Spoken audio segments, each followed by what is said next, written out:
A father's death, a son's revenge. Boba Fett is emerging as one of the most skilled bounty hunters in the galaxy. After surviving his deadly battle with the fearsome General Grievous, there's one bounty he wants more than any other. Mace Windu, the Jedi who killed his father. When Fate and Anakin Skywalker bring Boba Fett to the city planet of Coruscant, Boba plunges into the Coruscant underworld and arms himself for the greatest confrontation of his young life.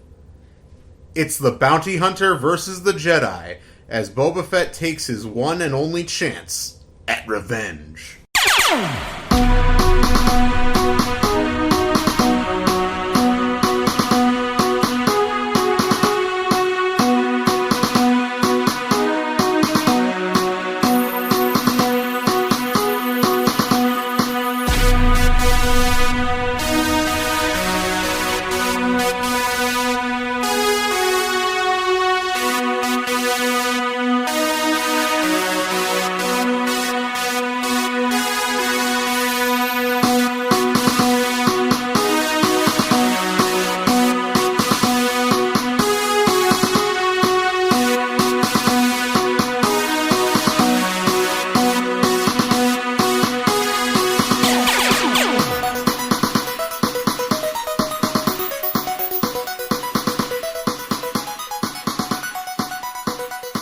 Hello, younglings, and welcome back to the Padawan Library, the Star Wars Junior Novel Podcast. I'm Levi Paratic, and with me is Tim May. Hey, it's Tim. And this week we are reading the finally installment of the Boba Fett series, Boba Fett number 6. Pursuit, yep. I had higher hopes for this series as a whole, but we'll get into that. We'll get into our final thoughts on the series. And listen, we don't have a lot to talk about in the intro here. This is, guess what, guys? It's going to be a short episode. I'm sorry to tell you. Next week, I think we're probably going to have a nice chunky episode. Oh, we certainly will. There will be a lot to... Well, next week we're reading Secrets of the Jedi, the Jude Watson book, and if it's anything like Legacy of the Jedi, there will be plenty to talk about. But to fatten this up, I just want to say a couple things. I announced last week that at some point this summer I'll be launching a Planet of the Apes podcast. Mm-hmm. And that I had ordered a bunch of books about the behind-the-scenes, the making of the Planet of the Apes saga. And they've arrived, and I just have a stack of them sitting next to me, and I'm just looking at it. I'm very excited. They're giant books. You showed me before we started recording. They're huge books. I got Planet of the Apes, The Evolution of the Legend, which came out in 2014. It covers the entire franchise up through Dawn of the Planet of the Apes, so from the beginning to then. I have The Making of Planet of the Apes by this is the Star Wars Connection by J.W. Rinsler, who wrote those making of... He was the editor, I think, of StarWars.com for a long time, but he wrote all those big making of the trilogy books, which are incredible. They are. I have the New Hope one, and it's I got the first two. I need to get the Jedi one at some point, but this looks very impressive. It's just in the first movie. Unfortunately, it doesn't seem to have sold well enough that he's going to do the rest of the series. Oh, that's unfortunate. Because he's now doing he just put out a making of Alien last year. And Making of Aliens is coming out in the fall, so I feel like he's turned his attention to that, which is fine, you know. Do you think he'll do Alien 3 and Alien Resurrection, though? No, I don't.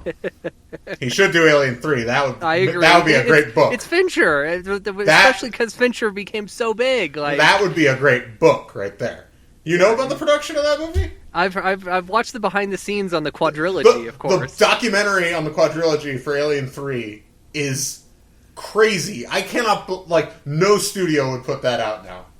Never. For some reason, in the early days of DVD, the studios were all just put out whatever. No matter how bad it makes us look, or anybody involved in the movie look. We'll just put a disclaimer at the beginning that it doesn't reflect our reviews. It's just crazy. I could not imagine. That is wild, because it makes the studio look bad, it kind of makes Fincher look bad, it makes some of the producers look pretty bad. Not in any... It's just creative differences. They all just look like maniacs. It's crazy. So and I also got the Dawn and Rise of the Planet of the Apes Art of the Films. Oh, nice. That obviously...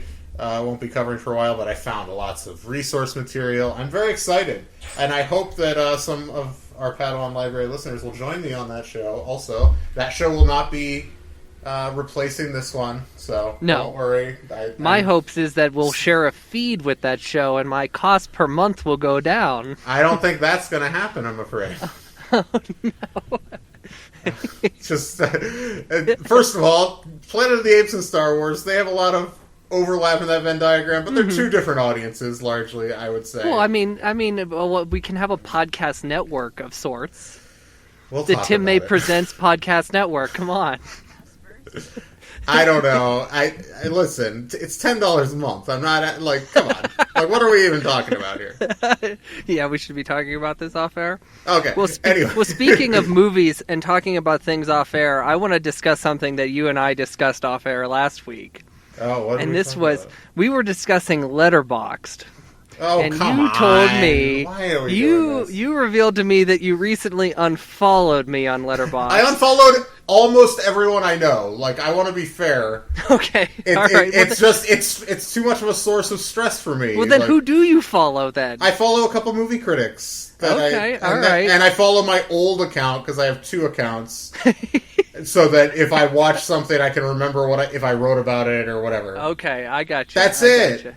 Like, all right. And I follow our friend Sam because it's just I like to see what weird old Christopher Lee movies he watches. Well, I mean, and our friend Brooke, you guys just watch the same movies, so anytime. By and large, yes, because we live together. Yes, and you guys watch the same movies, and you almost always have a 1-star difference in your ratings of the movies. Do we? I feel like we usually have the same rating. It seems it's usually one of the other.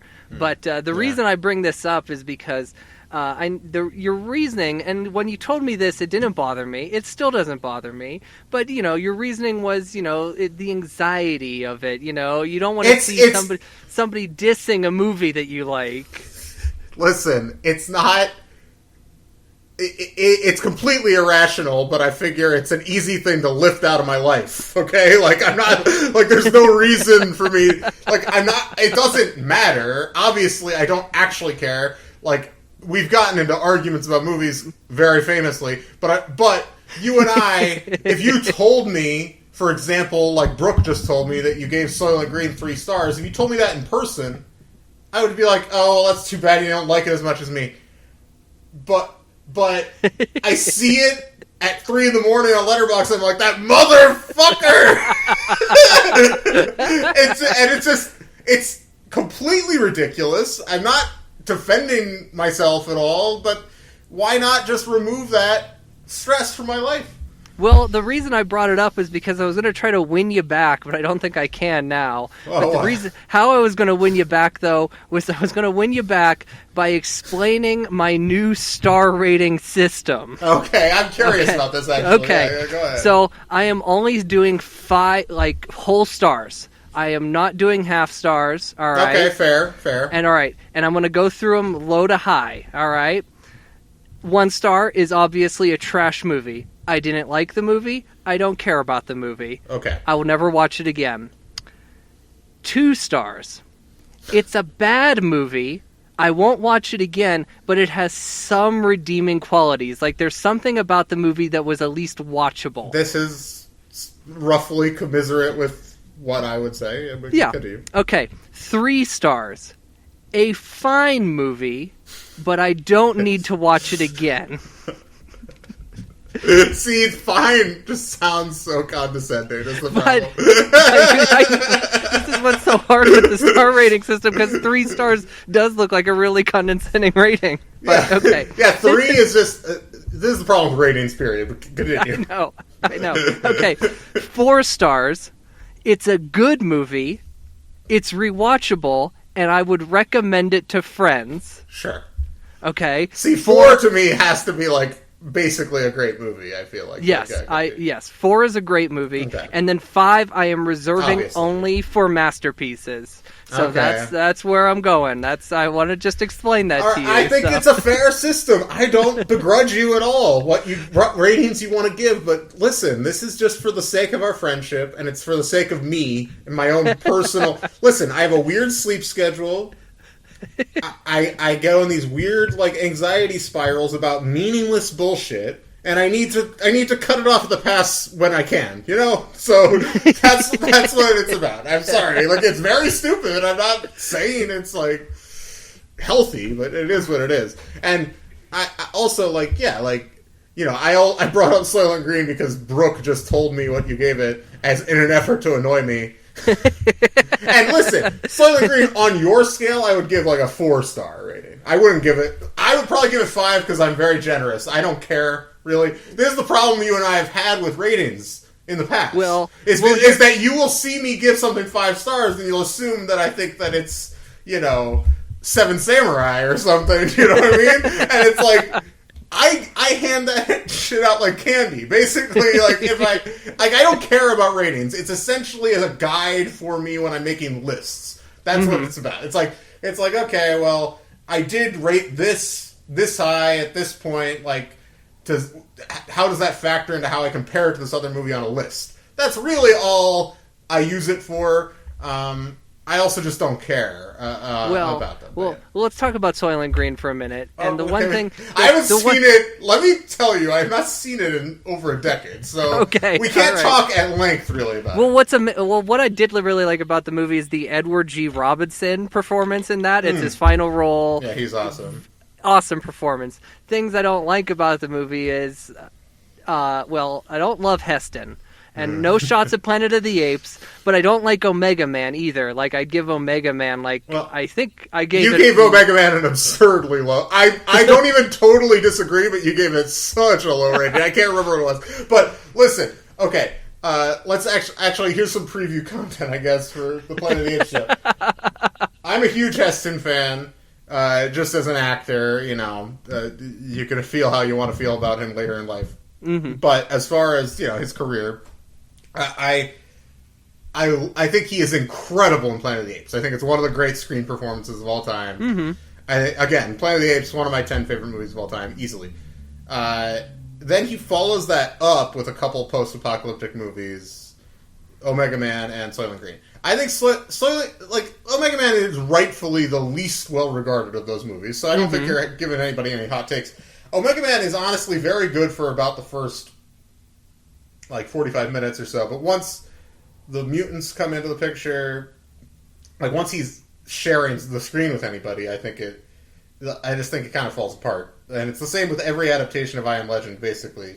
He's really good when he's alone, and then gets bad when he's not. You know what I mean? So, because the actors they've had as Neville in all those movies are all very strong, charismatic actors. But anyway, so that's how I feel. Although I enjoy the climax, I like the guy that plays Matthias in Omega Man. I like that kind of crap. I love 70s. I love the 70s. Period. I just love 70s. Oh bullshit. Yeah, they're great. So I can get on that wavelength and enjoy it, but I understand. Especially that pre-Star Wars 70s sci-fi. Because Star Wars just changed everything. Changed everything. There's only a couple movies post Star Wars that even feel kind of like that. I know, and think of it Logan's Run came out in 76. Yeah, right. Star Wars came out the year before, and I love Logan's opposite Run. movies. Logan's Run is a lot of fun. I love Logan's Run, but yeah, no. As far as Soylent Green goes, I think Soylent Green is listen, I remember about 3 or 4 scenes from it, but they're all good. So, that's how and it's been years since I've seen it. I'll have to rewatch it at some point. My problem with it is just like Omega Man, Heston thinks he's real hot shit, and he forces himself upon a woman, and then he also hits a woman, as he does in both movies. This is 70s shit. Watch The Verdict. That's the 80s. I get it, but any movie from before 1980, you're gonna get bullshit like that. It is what it is. I'm not saying that doesn't hurt the movie. I'm not saying you can't criticize the movie for that. I'm just saying it's not I don't know if I'd pin that specifically on Heston, It's or not- like if that's just like the way a lot of heroes, quote unquote, were written in movies. And he's an anti-hero. It's not like he's supposed to be like unambiguously a great guy or anything. No, because he's always walking into people's houses and stealing food. Yeah, and like I think the scenes from that movie, like Edward G. Robinson scene where he's in the chamber with the Right, that's probably the best scene in the entire movie, in my unbelievably opinion. cool. And so. then the ending is great. It's a great ending. So like it's like conceptually it's a really good movie, and I like the world as it's built. Mm-hmm. But yeah, like I mean, I haven't seen it in long enough that I could mount a really strong defense of it. I mean, but yeah, I just think that obviously it's not as good as Planet of the Apes. You think you're blowing my mind with that one? No. I think we were in agreement on that. Yeah. I do want to say, I think I've mentioned this before on the show, but I watched it on the TCM app, and the host intro was the Dennis Miller. One of the Dennis Miller intros. Oh, but he had Dana Carvey on, and Carvey was... Did he do a Heston? No, but he did tell a story about how Heston was on SNL, and Lorne really wanted him to do a church lady sketch with him and Heston because of the Ten Commandments. Yeah. And Heston refused. Like he was just I don't want to do that. But like Lorne like really wanted it. Like I'm not a fan of the Tim Burton Planet of the Apes, but the one thing I really appreciate about that is that Heston plays Dr. Zaius, or their version of Dr. Zaius in that movie, and like. The fact that Burton or the screenwriter or whoever made this decision was like, okay, this is going to be Charlton Heston. We're going to have him deliver a screed against guns. Very cool. Very well thought out. Anyway, so but yeah, you'll get all kinds of tidbits like this on my new Planet of the Apes podcast, which does not have a title and is at least 2 months away, but. Look forward to it. I've begun research on it, so there might be some ape stuff, I'm seeping sure into popping the show. in here. Popping in. One other thing, I've been sitting on my porch in mornings and reading books, non-Star Wars books. It's been wonderful.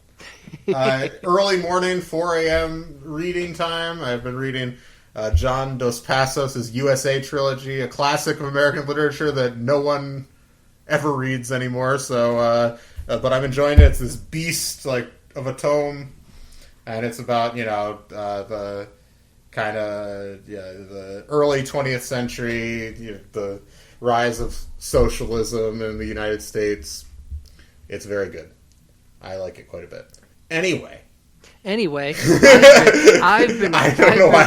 been reading my Star Wars reading assignments for each week while in the morning, about 7 a.m. every morning, as I'm walking my cat through the forest. So I take Sal for a walk, and she's on the leash, and I'll read as I walk over logs and tall grass and between trees. So that's how I have trouble reading while I'm walking, but I have a weird... It's hard. I lose my place a lot.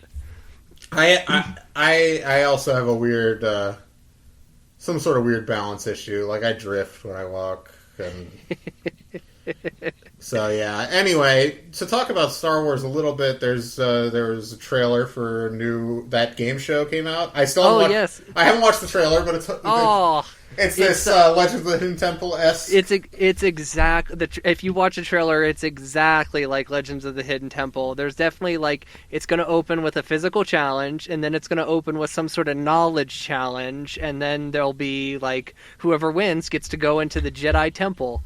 So the big thing is they're calling all the contestants Padawans, and if they get through the temple, they are granted the rank of Jedi Knight.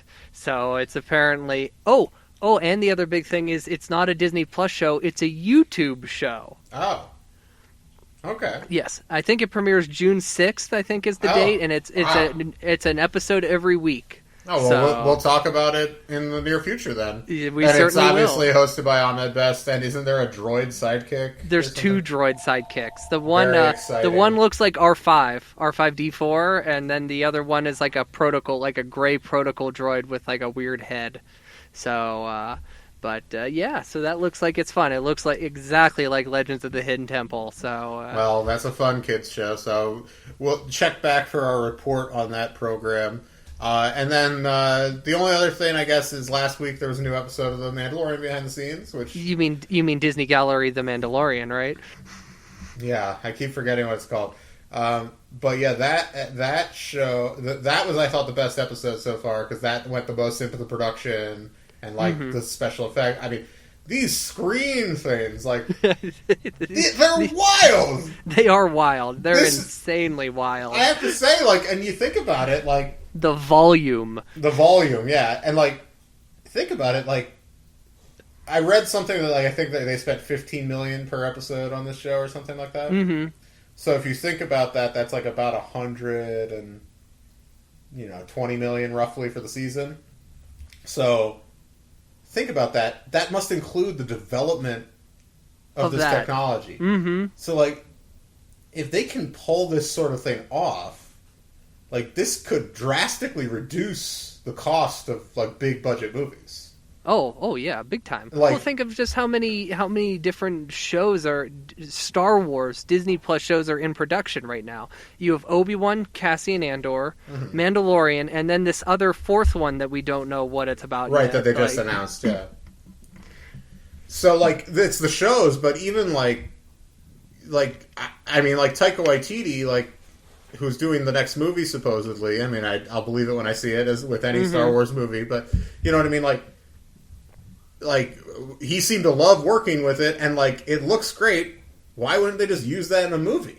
Oh yeah. Why wouldn't Marvel just use this technology? Like, oh yeah. Like, you think about it, like these budgets, and the budgets, by the way, after the hit the movie industry is obviously taking right now, are going to have to come down. Like, this seems like a pretty like serviceable way to do that. Yeah, I agree. Like, because basically you just create your environment, and then, like, the big thing was, like, the reflections. Like, Favreau went on a big thing about the reflections and, like, the lighting. Think of how much you just have to save on lighting alone, just because so much of your lighting just comes from the screens. Yeah, and like, you can light it just like a normal scene that takes place in a regular environment. It's like, that's crazy.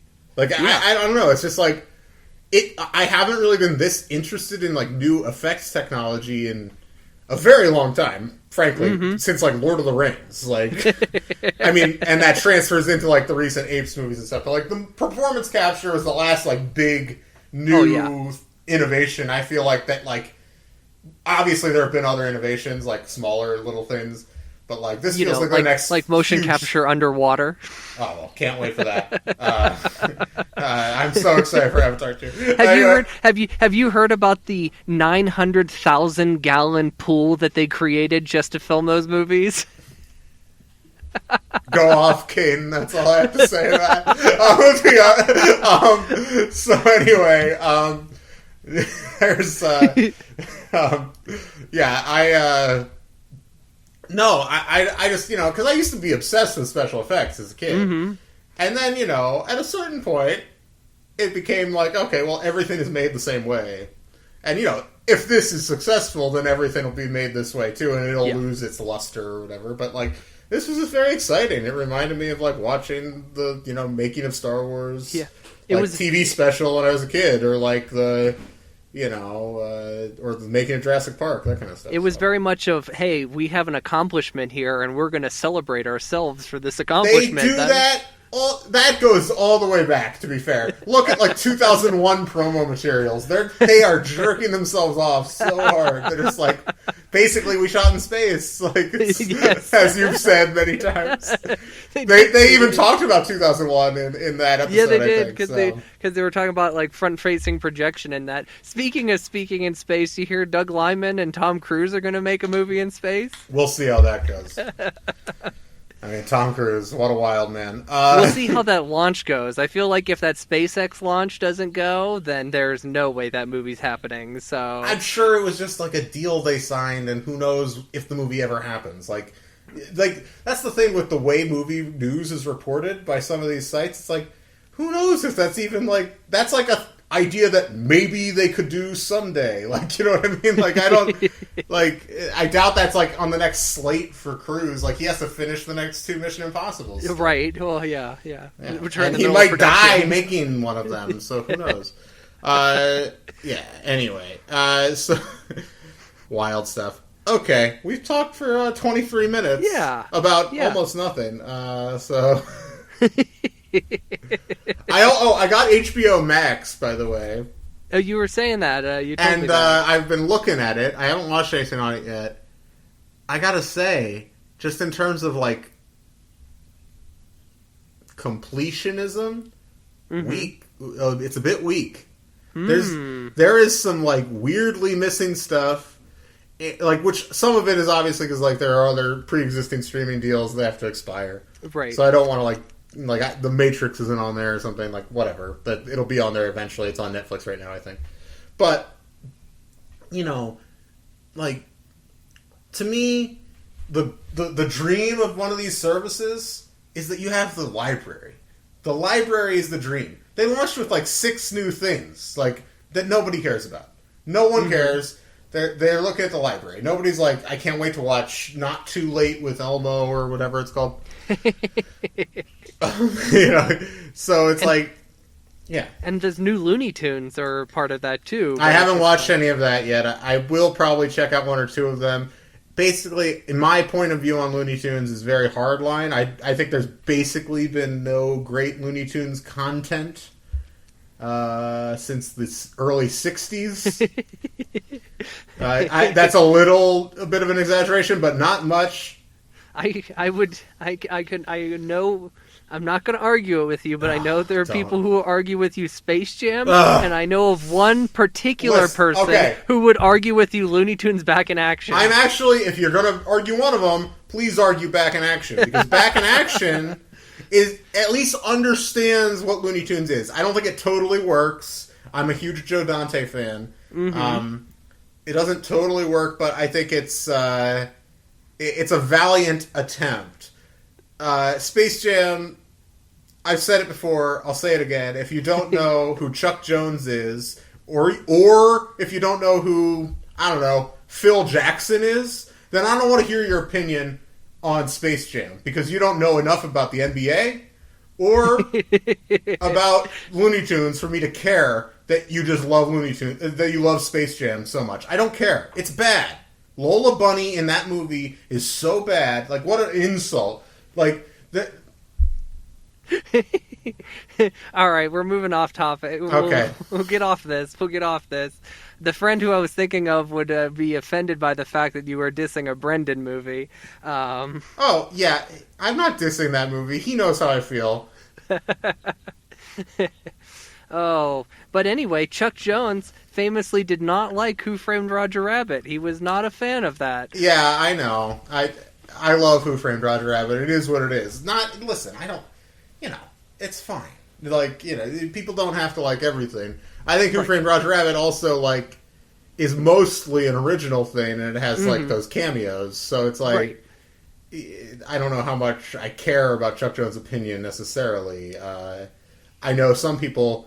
I love the Mickey Bug scene. I think it's like... it's iconic. It's never historic. It's never going to happen again. It's so crazy that it happened at all. But, like, I get why if you look at some adult readings of that movie at the time, it's like, this is like... It's kind of maybe how I feel about, like, the Lego movie. Where it's like, okay, yeah, fine. But, like, this is just, like, kind of a corporate circle jerk. I understand.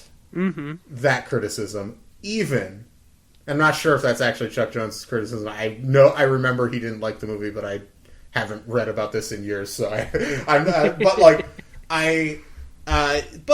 can get that criticism, although the scene is just magic, and absolutely, the fact that the two of them are just hanging out, they're existing together in one world. I remember, I think it's on one of the behind the scenes things, but like, some guy was just like talking about like how like to be like a still collector from like an animation still collector, like one of the holy grails has to be able to own one of those animation frames of Bugs and Mickey together. I bet a lot. I wouldn't be shocked if those are just held on. If the animators just have those. They just passed those out internally, and they've all held on to them. So Yeah. Did you watch that Prop Culture episode? No, I haven't. It's hard to watch, but there are good interviews.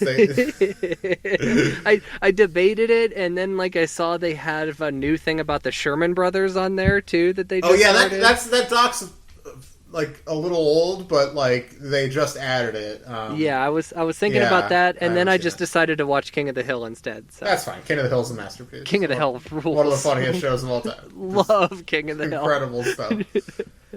Okay. So, all right, let's move on. All right. When we get back, talk for a half hour about nothing. I know. And we were done at 20 minutes, and then we vamped for another 8. Okay, well, we're not going to talk about the book that long. I wish I could do a Charlton Heston impression. Oh, for goodness.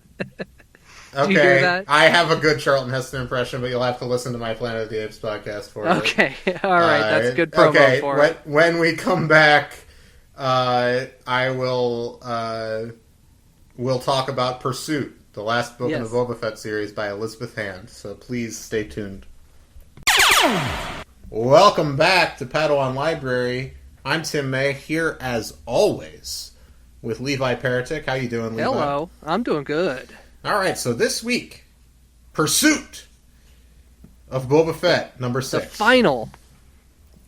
final chapter in the saga. So, a couple things up front here. You got a little information about our cover designer. Mm-hmm. But before that, I just want to say, this book is short. It is very short. I was impressed by how short it was. It's the shortest one, I think. How many actual pages is it? This one is actually only 126 pages. It felt shorter. I think the longest one is the last one we read, or the fourth one of those. Let me confirm here. So let's see, 139, and then let's see here. Oh, I think you're right. I think the fourth one is. It's 153. Okay. So. Well, I mean, whatever. Obviously, none of these books are actually long in reality. Again, I'm reading the USA trilogy right now. 1,300 pages of stream of consciousness prose from the 1930s. So all of these books times 2 could fit into that, most likely. So. I think basically every book we've read for this podcast would roughly equal the word count of USA. So anyway, regardless, I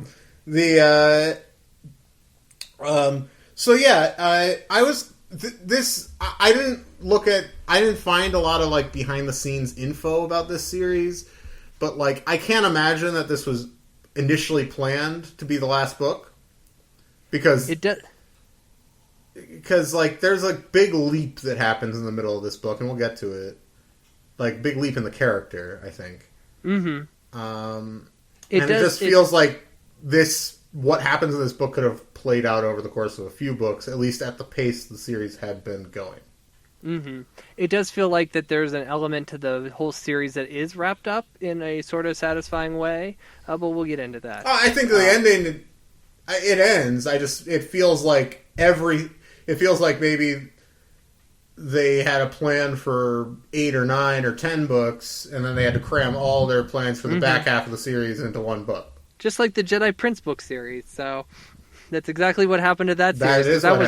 They had planned for 9 books of that one. And we'll be talking about that in a couple weeks, so get excited. We will, 2 weeks after this episode, yes. So that'll be a fun episode. So we're going to have a jam-packed, beefy episode, and then a very comical episode, I'm sure. Absolutely. All right, so let's talk about, I've been teasing this for a long time, and I figured now is the best time to do it because we won't be talking about this again. The cover artist, Louise Bova. Not a whole lot of information out there about Louise Bova, but you can find most of it at louisebova.com. She is mostly, I would just describe her as a graphic designer, sure. Kind of thing, and that's very telling of these book covers because they are very kind of cut, copy, and paste of these various characters from stills. However, I will mention, though, that some of these books have, I don't want to say animated characters, but characters made for these covers of these books, and they were done by 2 people. So on book 4, there's Dirge on the cover. on book, which book is it? I think book 3, there's the one with Sand Hill on the cover, and those were done by an illustrator by the name of Peter Bollinger. I did not get information about him. And then on this cover here, we have Asajj Ventress on the cover, and she was done by our boy from Jedi Quest, David Mattingly of Animorphs fame. So, Mattingly, by the way, my brother pointed this out, and I felt embarrassed. Dave Mattingly is also the name, I believe, of one of the anchors of PBS NewsHour. Oh, wow. Or not PBS NewsHour, I'm sorry. NPR. He's an NPR anchor. I apologize. Mixing those two very different things up, but so he pointed that out to me, and I felt stupid because I knew I recognized the name. I was like, name sounds familiar, and it wasn't from another book cover or anything. It was just this news guy on NPR. So yeah. Well, I did find out Louise Bova, she did some other covers within Scholastic, some other things that you may enjoy. She did the Revenge of the Sith junior novelization cover. Okay. She also did book covers for tie-ins for Scooby-Doo 2, Monsters Unleashed. Okay, can we go on a tangent here? Yeah, we can. Scooby-Doo 2, Monsters Unleashed, great movie. Let me just say this. I'm a huge Scooby-Doo fan. I don't know if the listeners know this. I don't know if we've ever discussed this or not. Massive fan of Scooby-Doo. The original series is a great work of pop art. Incredible design, incredible aesthetics, beautiful music, great voice acting. Literally everything about the original is like an incredible just object. And then the show obviously gets progressively worse as it goes, although the 70s ones I have some fondness for. 80s Scooby-Doo is terrible.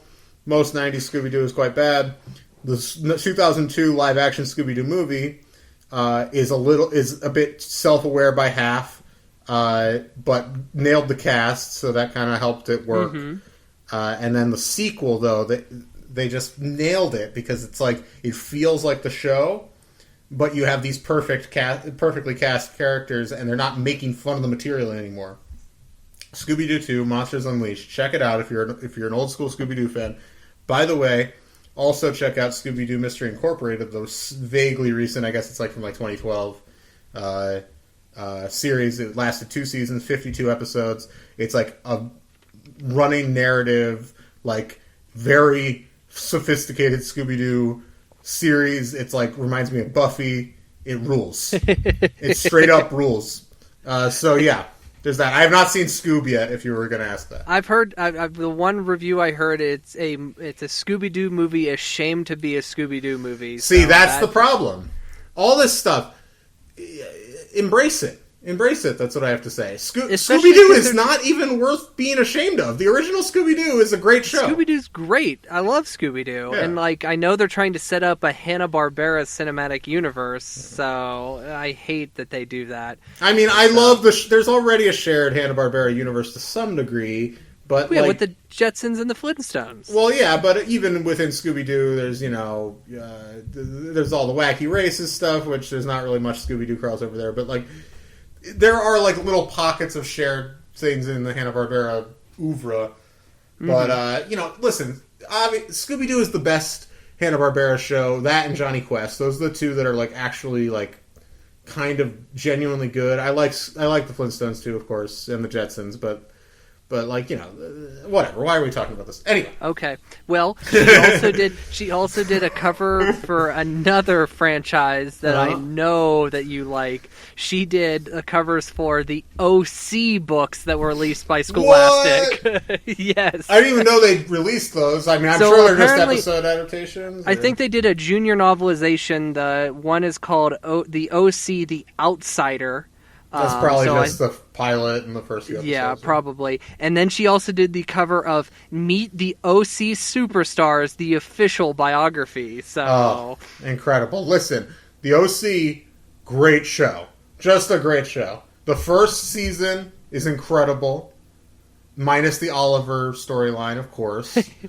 And then second season, still, I think, very good. There's some weird, wonky storylines, but the Seth Summers stuff is firing on all cylinders in that year, and then you get the aping of the Spider-Man kiss set to that bad cover of Champagne Supernova. That's what I like. And then Season 3 is a disaster. A true disaster. Johnny, get out of here. Nobody likes that terrible stuff. And then Season 4 is somehow a masterpiece. Like, it is so good. What a crazy run that show had. What season is the season where George shows up? Oh, I think he's in season... George Lucas has a cameo, if you guys didn't know. I think that's in Season 2. Like, Seth Cohen runs all the way across town. He's having some trouble with Summer, his love interest. I think it's Summer at that point. If it's in the first season, it might be with Anna, but I can't remember. But anyway, he runs all the way across town because he hears George Lucas is in town promoting like episode 3 or something. And then he meets up with George, and George gives him like, you know, advice, like basically go get her, basically, that kind of thing. It was so funny. It is so funny. Iconic scene. Anyway, that's actually how I got into the OC, because they were promoting that at the time. Yep, that's because they released the episode 3 trailer during an episode of the OC. So. And I watched it, so I watched that episode, and then I actually, like, it aired on, like, it aired, like, over the summer, like, re-aired a lot of the episodes, and I caught it a lot then. And then I watched it all in college, of course, because I fell off because Season 3 is so bad. But Season 4 is somehow a masterpiece. Like, shouts to OC Season 4. All right. Sorry. We should get into this book. Okay, let's talk about the book. We left off, if you remember, Boba Fett had faked his own death for appearances in front of Grievous. Mm-hmm. Who, by the way, Grievous not in this book. Just heads up. We were all so excited about Grievous, and then, like, big old nothing. We got one scene with Grievous. So anyway, he... And so he's on that planet, Zagaba, and yes. And so he there's a long stretch at the beginning of the book where he's making his way off the planet. Right, because he's paralyzed. Because he's being carried by these droids who think he's a dead body, and they're trying to dispose of him. They try to throw him in a furnace. He escapes from them. He then kills a couple clones. This is this big thing that, you know, he hates the clones now. Well, now he does kill them out of self-defense. Sure. But I feel like that's not, like, this book kind of undermines killing, which I feel like this book should have either... We'll get into this. That's something I want to talk about at the end of this, because we should kind of wrap up this entire series. But killing in these books, I think, is undermined and should have maybe not been there or done differently. Okay. So he's trying to get Wat Tambor. Wat Tambor is escaping his citadel. And if you remember from the last book, Boba left his jetpack at the ship, at Slave One. He's like, I didn't need it. Well, he is getting out of the citadel when the wall opens up from a major thermal detonator explosion. He's way up high. He can see where his ship is. At this moment, Boba has a secondary jetpack that was not mentioned previously. That is mentioned. He says, "Oh, glad I brought this secondary jetpack, like this smaller one," and he flies out of there into Slave One. Didn't really care for that. Yeah. Then what happened? Okay, so then he gets into space, where he's chasing down Wat Tambor, and this is where our first major cameo comes in, because this book is filled with cameos. and we get an Asajj Ventress cameo, and Boba has heard of Asajj, and then she just starts blasting him to hell, of course, and their big space battle. Boba is about to get blown up himself when Annie Skywalker comes to his rescue. Anakin Skywalker, and by the way, this is funny. Anakin Skywalker, he chases her away, basically. And then my favorite part of this is that Annie is talking to him over like some sort of like comm system. Mm-hmm. Yeah. And the way it's written is every line is all caps. All caps. So it looks like he's so mad when it's clearly just supposed to be like a comm system thing, but like it's so funny. I was just I don't have it in front of me, but yeah. Let me see if I can find it. But yeah, it is entirely all caps. I have that written in my notes as well. Okay, here I'll read some some lines of his in all caps here, and I'll do them in my Anakin voice. Okay. Boba stabbed at the console. Identify yourself, he countered. Anakin Skywalker of the Republic Zagabov Peacekeeping Force. I have orders to destroy all separatist vessels within this airspace. You have 10 seconds to identify yourself or risk destruction. I laughed. 10, 9. I laughed out loud, and Brooke was just like, whoa. It was like he was sitting next to me. I laughed so hard at this. I don't know why. Like, just like it's just some weird choice. Like, you could use italics. You could you could just say he said it over the comm. We can imagine that it's garbled a little bit, right? Like, but no, it's like... all caps. He's shouting the entire time, and I was hoping that would continue when they landed on a moon, because Boba's ship was damaged, and I was hoping that would continue once they were on the moon. It doesn't. I will say here the Anakin prose isn't horrible. No, I thought the Anakin prose was pretty good. You mean the Anakin dialogue? Yes. Okay, but I think the characterization of Anakin here is actually pretty good. Like, I like that he was he helps, they land, and he escorts Boba Fett to land safely somewhere, and he helps him fix up Slave One, and, like, they seem to be getting along, and, like, Anakin's just, like, proud of his work, and, like, I thought that was, like, that reminded me of his characterization to some degree in Jedi Quest. I appreciated that. Like, it felt continuous with that to me. I agree. So Anakin fixes his ship. In the meantime, Boba fixes his armor that was damaged by General Grievous and spray paints it green. So this is how he gets his trademark green armor, as seen on the cover of this book. Yes. And when he steps out, Anakin's like, "Hey, cool duds, bro." He's all impressed by it. And then a sandworm comes out, and because of this sandworm, Anakin gets, like, hit by a rock and is knocked out, and then Boba ends up killing the sandworm. And Anakin's just all impressed that his life was saved. Boba's pissed because he saved 2 Jedi in one day. Remember, he hates the Jedi. Yes, because Mace killed his father. Yes, and then Anakin was just like, okay, well, now I'm going to take you in because I have to bring you in for questioning because you violated Republic airspace. And Boba's like, hell no. And then Boba's like, okay, how do I get out of this? And he goes, oh, that whole Tyrannus Dooku tidbit, that knowledge that I know. And he knows that they're the same person. Right, and he's like, all right, I got important information, and I need to go to Coruscant immediately. And Anakin's like, well, who do you got to talk to in Coruscant? And Boba's just like, Sheev Palpatine. and Anakin's like, oh, okay, sure you do. So Anakin sets up this whole meeting between him and Sheev, and there's another cameo here because Anakin arranges for Boba to be escorted by Governor Tarkin. Yes. Not a whole lot happens with Tarkin. Here's an interesting thing about this.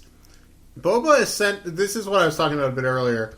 Boba essentially just abandons his mission to capture or kill Wat Tambor, essentially to go to... You think at first just to go to Coruscant to save his ass by telling the Chancellor about this stuff. But also it eventually becomes this revenge mission because he knows he'll be able to see Mace Windu when he's there. So he wants to kill Mace Windu for killing his dad, obviously. So there's a section here, and I don't have a page number, but there's a section where where his inner monologue is essentially talking about how he doesn't want to work for Jabba anymore, and that he is going to be a great bounty hunter. And it's going to start now where he takes out Mace Windu, and I'm just like, how about you finish your job for Jabba? And Jabba's going to be pissed. That'll go a lot farther towards giving you the rep of a great bounty hunter. And, like, this is what makes me think the series had to wrap up very quickly, because that is completely unresolved by the end of this book. Mm-hmm. So, if you were wondering what happened with Wat Tambor, obviously Wat Tambor is not captured by by Boba Fett or killed by Boba Fett. We know that because of Revenge of the Sith, which he appears in, I believe. Correct? I'm right. He does, and he's killed by Anakin Skywalker. So yeah, right. So we know that, but like the fact that storyline is essentially just dropped is very weird, and I think pretty unceremoniously. One other thing about Wat Tambor. So I watched the first arc of the new season of Clone Wars, and which he figures fairly prominently in, and I mostly enjoyed it. It could have been 3 and not 4, I think, episodes, but I actually liked that one more than I was expecting. I'm not a huge fan of the clone episodes usually. But there's some good stuff, and we started the second arc. So by next week, I think I will have watched all of Clone Wars. So we might be able.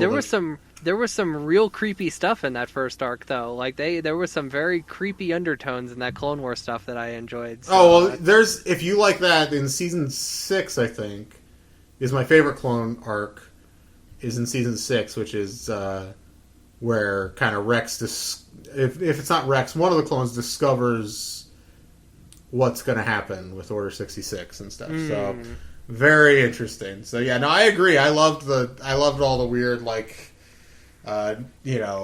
robot man technology. Robot man technology. Okay. You know what I mean. I know what you mean. Yeah. So Boba then goes to Coruscant, and he is given a room at the Jedi Temple. And he's going to his room. He's attracting some attention. Oh, he is told he has to leave all his weapons at the ship. So he complies. And as he's walking through the temple into his room, he sees Mace Windu. And like the two of them, Mace Windu staring at him. He's trying not to stare at Mace Windu. You can tell Mace is about to be like, hey, who are you? And then some kid comes running up and it's like, Master Windu, I need your help. And then he has to help the little kid. And so that whole thing goes by. But so Boba has a meeting with Chancellor Palpatine. And but his meeting is after Chancellor Palpatine has a meeting with Mace Windu. So there's this whole thing there, which now that I think of it, may have been intentional on some Sheev. We'll get to the Sheev stuff. So basically, Anakin set Boba Fett up with a room in the Jedi Temple, where he'll wait for his audience with the Chancellor. He needs weapons if he's going to take out Mace Windu, so he contacts the king of the underworld in Coruscant. What's his name again? Hat Low. And were you familiar with Hat Low as a character before this? Name sounded, maybe I had seen it on a list somewhere, but not very familiar now. Hat Low I only know of because of the visual dictionary, because I had the visual dictionary when this came out. Hat Low is a portly man with a very, very high collar, and I guess that's his hat, but the collar covers his mouth and then goes up around and goes way above his head. So the guy has absolutely no peripheral vision in his collar. So his hat is high and he is low. Yes, exactly. And I remember specifically that when I was a kid and episode 2 came out, I begged my mother to make me a Hat Low costume for Halloween. She never did, but maybe one day I'll have the Hat Low costume. Good Lord. And whenever we go to Celebration, that'll be my cosplay so we don't get recognized. Yeah. Real concern that we're going to get recognized. Anyway, yeah, you should do that this year for Halloween. It doesn't sound that complicated. It's not. I could probably pull it off now. So anyway, he goes to meet Hat Low. Hat Low says, meet me at this bar. And so Boba goes outside the Jedi Temple, and there's a speeder there waiting for him. And I'm going to read here on page 81. A bright red speeder was waiting near Slave 1 on the landing dock. With a pang, Boba immediately recognized the humanoid alien piloting it. Oh no, he groaned. Not Elon Sleaze-Bagano. I love this. This is my second laugh out loud moment. First of all, Elon Sleaze-Bagano, in case you don't know, if you don't remember, is the guy that tries to sell Obi-Wan death sticks in episode 2. He's also played by the same actor who played Mouse in The Matrix. It's a fact I learned sort of a year ago. I probably have mentioned it on this podcast before. I was so shocked by this. It legitimately expanded my understanding of both films. Not actually, but it was very cool. I have all 3 of the Matrix movies with me, so I've been meaning to rewatch them. So okay, I'm not sure I can handle your takes on the Matrix. I'm not sure. Well, good thing you unfollowed me on Letterboxd. Yeah. If you feel compelled to tell me, feel free. Okay. We can still talk about movies. I just don't need to see that. Yeah. I don't need to see you give The Matrix like 4 stars.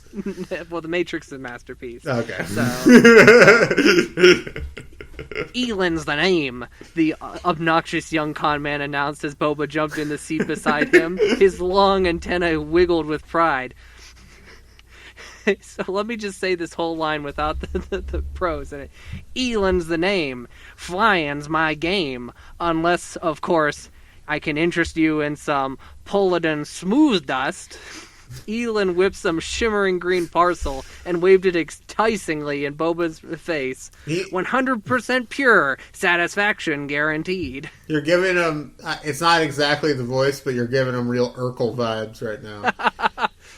Got any cheese? So, by the way, speaking of Scooby-Doo and Urkel, I'm sorry to derail this.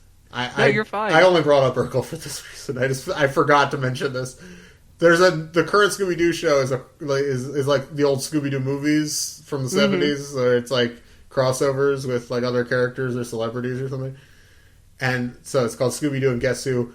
And for some reason, the guest star on one of the episodes from 2019 was Steve Urkel. It's so relevant. Wasn't Weird Al in an episode? Weird Al's in one. Kenan Thompson, I watched that one. It's a very strange show. Boy, they are Jim Gaffigan. Jim Gaffigan. Okay, that would actually be probably a funny episode. Yeah, I'm sure it is funny. I think they're in like some sort of eating contest with him and Shaggy or something. So that sounds funny, actually. Well, speaking of Scooby-Doo, have we ever discussed? I don't think we have on this show the Scooby-Doo kind of cameo in the original Clone Wars cartoon. Oh no, I remember reading about this. Shaggy. Yeah, Shaggy. Yeah, that's classic. Gendy, what a lord. Yeah. He was killed by General Grievous, our boy Grievous. Well, you know how I feel about Shaggy. Listen, sorry to keep derailing with Scooby-Doo talk. I'll be launching a Scooby-Doo podcast later this year.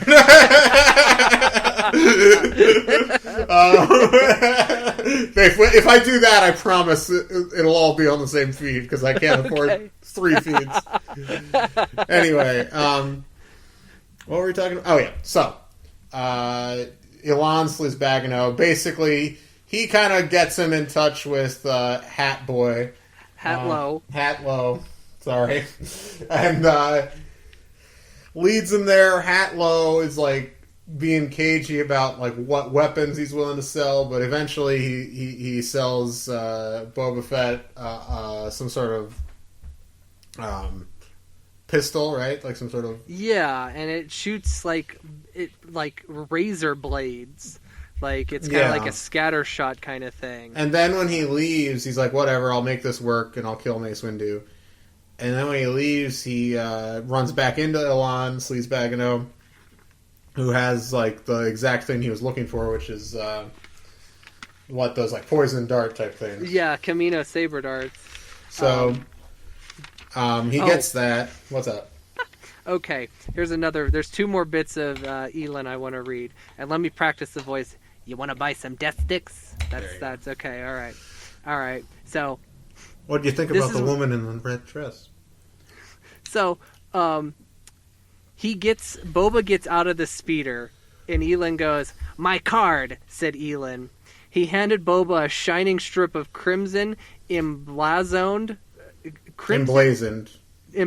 with the words, Elin Slizbagano, when only the best and the slimiest will do. Oh, I love that. I actually read that bit to Brooke, and we were talking about how we really think that our friend Sam, who's been on this show, should have business cards. Don't you think he should get a business card? He should, 100%, with just his name and something catchy and witty on it. That would be perfect. And then, so he goes back, he gets in the speeder, Elin takes him back to the, the Jedi Temple, and The airspeeder shot past another speeder full of willowy young Dothamir witches. Elin waved at them. Girls, hello! The witches stared back in ill disgust. I love that Elon is just, harassing women on the street. Mm-hmm. He's a true legend, frankly. Like he is like he is the exact kind of scumbag that you would always meet in like action movies around this time. Mm-hmm. Like the scumbag sidekick who's like lovable, quote unquote. Incredible stuff. Props to Jennifer Hand, actually, because there's not that much to go off of him from the movie. So, Elizabeth Hand, but yes. Did I say Jennifer Hand? Yeah, you said Jennifer Hand. Props to Jennifer Hand. I'm sure she's out there, but Elizabeth Hand is who I'm actually talking about. So, respect to all the Jennifers. God, I'm getting loopy. Okay, so yeah. Basically, at this point, though, he gets back to the Jedi Temple, or not the Jedi Temple. He goes to the Jedi Temple because he first goes. Well, first off, plot thing here that annoys me is this whole thing with the Hatlo and Sleaze-Bagano. Like he's supposed to leave his weapons in Slave One. Yeah. So Boba leaves Slave One, he goes to his room, and then he leaves the Jedi Temple. When he leaves the Jedi Temple, Sleaze-Bagano picks him up right next to Slave One. He could have just gone into Slave One, grabbed some weapons, saved himself some time. We didn't do that, though. But then, so he gets back to the temple, and he goes to Mace Windu's room. Mace is not there. No. So he knows that Mace must have left already for his meeting with Sheev. So Boba then busts out the window in Mace Windu's room, and he flies out to the Senate, and then he breaks into Sheev's office, and this is where things go down, because Sheev's not in there, but Mace Windu is, and they have a big old fight. Yeah, Boba Fett essentially reveals himself, says, I am Jango Fett's son, you're a piece of shit, I'm going to kill you. Mace is like, I'm sorry, but I had no choice. You're leaving me with no choice now, basically. And he's about to kill him. And then they have this big fight, and Mace Windu, of course, has the upper hand. And then Sheev shows up and just reams out Mace. Yeah, he does. Well, Boba did get a couple shots. From what I read, it's a battle, but yeah. Yeah. He shot Mace Windu definitely got some razor blades into the shoulders. But Boba did get hit with a lightsaber a couple times, and then Boba goes to shoot the Camino saber dart, and Mace, of course, diverts it with the Force, and that's when Boba knows it's up. But that's when Sheev shows up, and Sheev's just like, "What are you doing?" And Mace Windu is like, "I showed up early for the meeting, and this guy was in here and attacked me." And Sheev's like, I have a meeting with this man. How dare you attack him? And then he kind of shoves Mace Windu off. And Mace is like, well, I want to question this guy, by the Jedi Council when you're done with him. And Sheev's just like, sure. So this is when the two of them sit down. They sit across from each other. Sheev asks him to, remove your helmet. I know all about you. I know who your father is. I know that Mace Windu killed your father. And apparently you have something important to tell me. And Boba's like, Darth Tyrannus and Count Dooku are the same guy. Tyrannus created the clone army. Your enemy is like... And what do you think Sheev said to that? I know. I know. I know. I know. And then then he is like, and you and I just need to keep this between us. And he hands Boba a bunch of credits. More credits than Boba will ever need as an entire life. And Boba's just like, all right. And Sheev's just like, I've arranged for somebody to pick up your ship. It'll be here in a moment. And you can, peace on out of here. And Boba's just like, all right. So he heads back to Tatooine. Maybe. I think it said, I'm not sure if he's going back to Tatooine, but he's off to be the best bounty hunter in the galaxy. And so that's it. That's the end of the series. I will say, the last few scenes of this book were pretty cool. Like, I enjoyed the Mace Windu stuff. and the Sheev stuff, I just think that, and this is easily, I think, at least it's the book I liked the most, or I enjoyed the most. I think it's kind of a mess structurally. It feels, like I said, it feels like the events of 3 or 4 books kind of crammed into one. That's kind of that's the problem with the entire series. It's the whole series is a mess structurally. But I will say, like, this felt and not naturally, because they essentially just force it, but like this felt closer to Boba Fett as I would like to see him, even at a young age, at least in the last half of this book. Like I said, he just kind of leaps forward characterization wise for no real given reason. Doesn't make that much sense.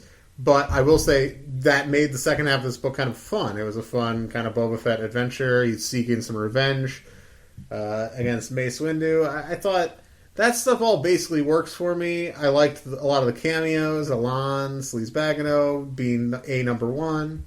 But the best cameo. Just incredible. But, and the Sheev scene is good. Like, all these authors got a good handle on Sheev. And, I don't know. I feel like the highest score I ever gave this series before was a 5, so I'll bump it up to a 6. I don't think it's great, but it's I had a much easier time with it. I'll say that. So 6. Something I thought about too. This is just me thinking of my own implications here. That Sheev obviously set up this meeting for Mace Windu to happen first, thinking that Boba would show up and then attempt to kill Mace Windu, because if Mace Windu is killed, then that's a win for him. And then he could blame the kid for the death of Mace Windu, even if the kid doesn't actually do it, because he could kill him if he's alone in the room with the two of them, and then pay off Boba the same way he did. I think yes. I think that's probably what he would have done. Listen, I don't know. Continue. I'm sorry. I'm going to give this book, that's all I got to really say about this book, because these books have been all very straightforward. There's not really much... You wanted to say something about murder in these books. Okay. So I'm going to give this book a 7. That's the highest rating I've given any of these books. I had a lot of fun with this book. What I think would have been better for these books is to not have like a continuing serial. Like if had each book been its own adventure, which I think would have been better. And I think also with that then too, because I feel like what's completely glossed over in this whole timeline here is the first person Boba Fett kills. Which, I mean, everybody remembers the first person they kill, That's sure. One of those things that, when that happens in media, it's usually dealt with in a way that it's like the person that has some sort of lasting impact on the person. And that's something that's completely glossed over in this whole series. It's like when Superman kills Zod in Man of Steel. Come at me, Snyder Bros. It doesn't matter. It has no weight. But I think what it had these books been serialized, I mean, like standalone stories, I should say. Like, and each one was its own adventure. Like, basically, he got a bounty and he went and did it. With that, then he could have always brought his bounty in alive. And then you could have completely taken out the killing aspect of it, because these are books written for children. And honestly, if he has the first person he kills, that gives it a little more motivation for him to become the Boba Fett that we know, for him to train. Right. And that's just not dealt with. There's a lot of just missed potential with this. Like I've said on most of these episodes, I'm not a big fan of Boba Fett, Kid Boba Fett at all, really. I never was before this, and this series didn't really change that. In fact, the series made it worse for me. I agree. So frankly, I think most serialized book series or television shows would benefit from more episodic structure. That doesn't mean you don't have any continuing plot, but I just think having something that feels satisfying in and of itself is valuable. Like I've said, the reason, we talk about these shows all the time, but the reason we love Sopranos and we love we love Mad Men, is those shows have really like intricate ongoing storylines, right? But you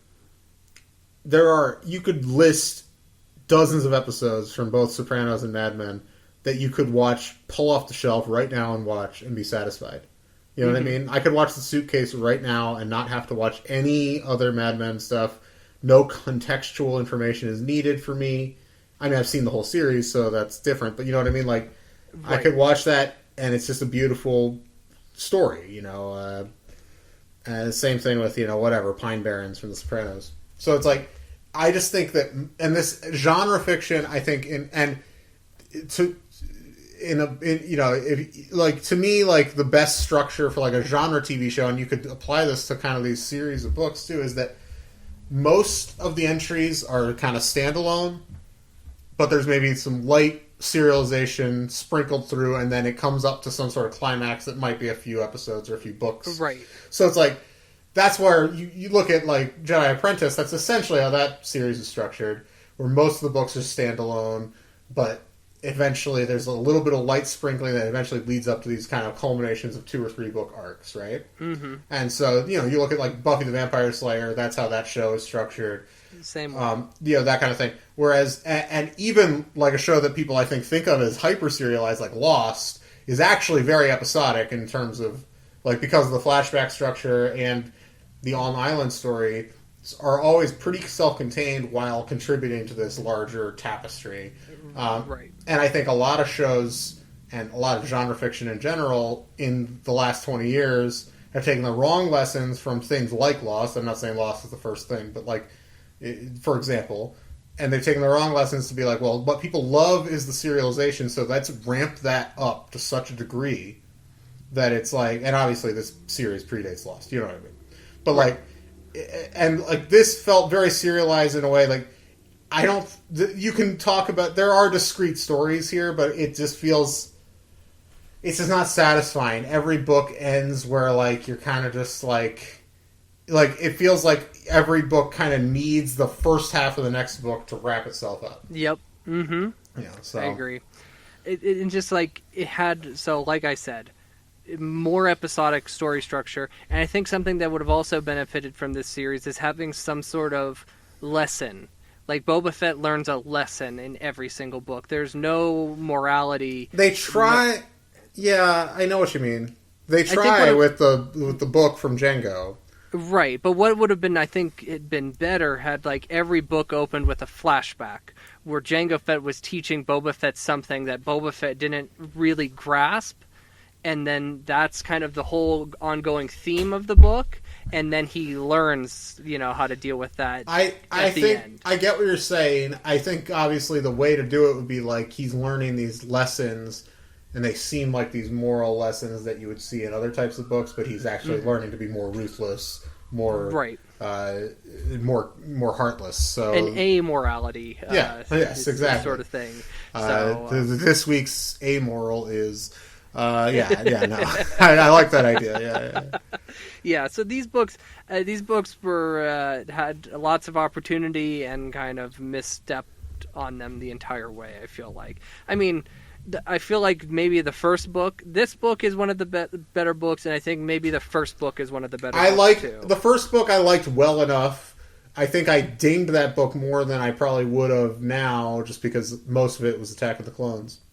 Mm-hmm. But that gave the book a structure that worked better than most of the other books. So right, and it was different enough from just the movie. But like yeah, and then there was that bird character that Boba flew on his back on, and they flew between moons. Very silly.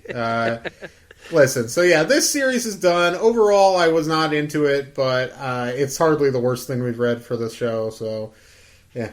If anything, it's just the whole thing is this continuation of Boba's failures.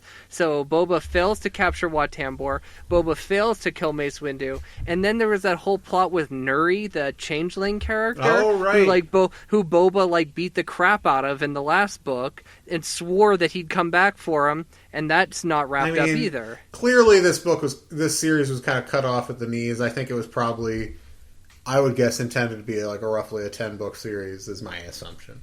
I think there is just clearly so many dangling things here. I mean, I don't care that I don't know what's going to happen. Like, it doesn't bother. It's not nagging at me, but there's tons of stuff that is just left on the table.